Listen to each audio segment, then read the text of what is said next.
Assalamualaikum warahmatullahi wabarakatuh. Hai anak-anak bunda, bagaimana kabarnya? Semoga selalu dalam keadaan sehat dan selalu dalam lindungan Allah Subhanahu wa Ta'ala. Baiklah, kembali lagi bersama Bunda Tika. Nah, sudah siap anak-anak bunda untuk belajar? Let's go!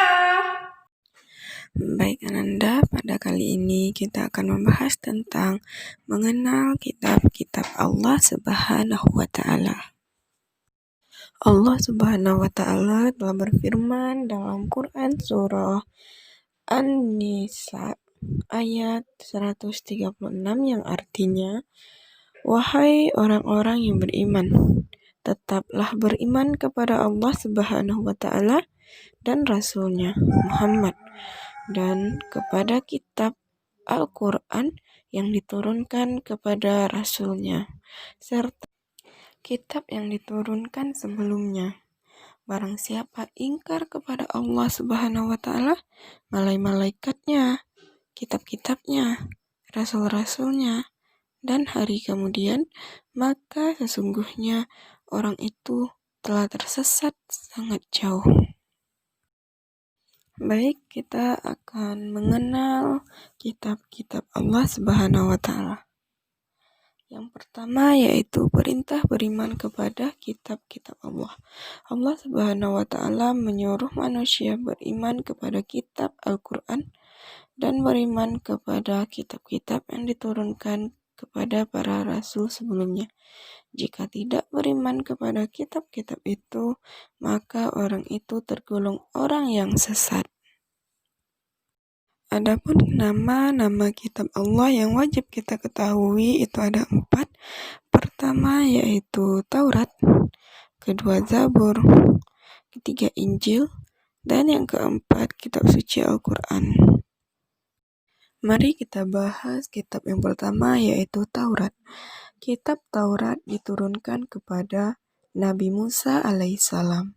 Kitab Taurat diturunkan kurang lebih pada abad 12 sebelum Masehi di daerah Israel dan Mesir. Kitab Taurat ini menggunakan bahasa Ibrani.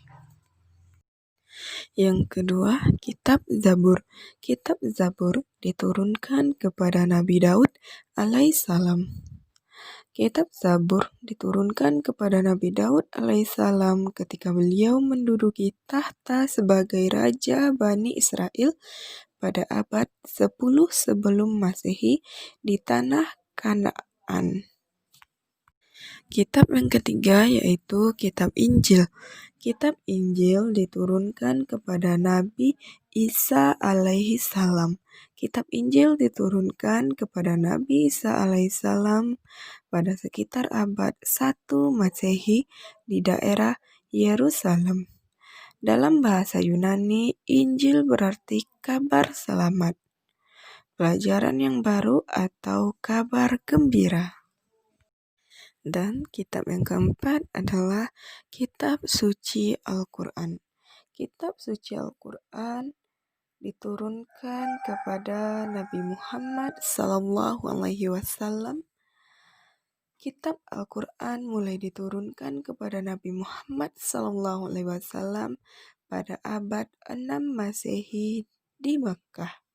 Peristiwa turunnya ayat Al-Quran atau dikenal dengan Nuzul Quran terjadi pertama kali ketika Nabi Muhammad menyendiri di Gua Hira, Mekkah. Turunnya Al-Quran menandai awalnya diangkatnya Muhammad SAW sebagai Rasulullah atau utusan Allah Subhanahu wa Ta'ala. Usia beliau pada saat itu genap 40 tahun. Al-Quran terdiri dari 114 surat, terbagi dalam 30 juz, dan 6.666 ayat.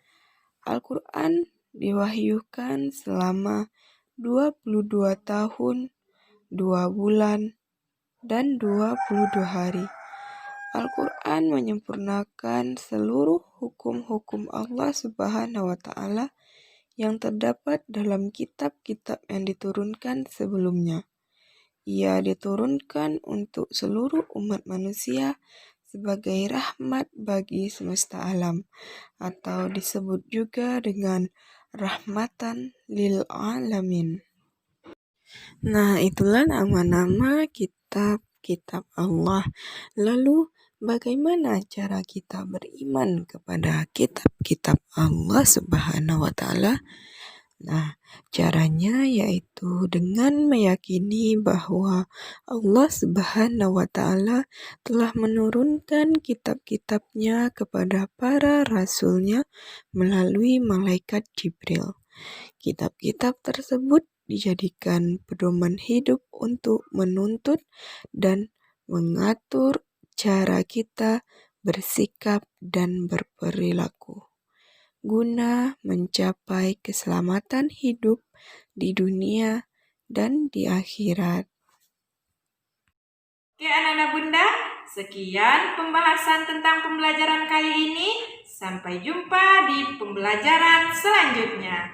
Wassalamualaikum warahmatullahi wabarakatuh.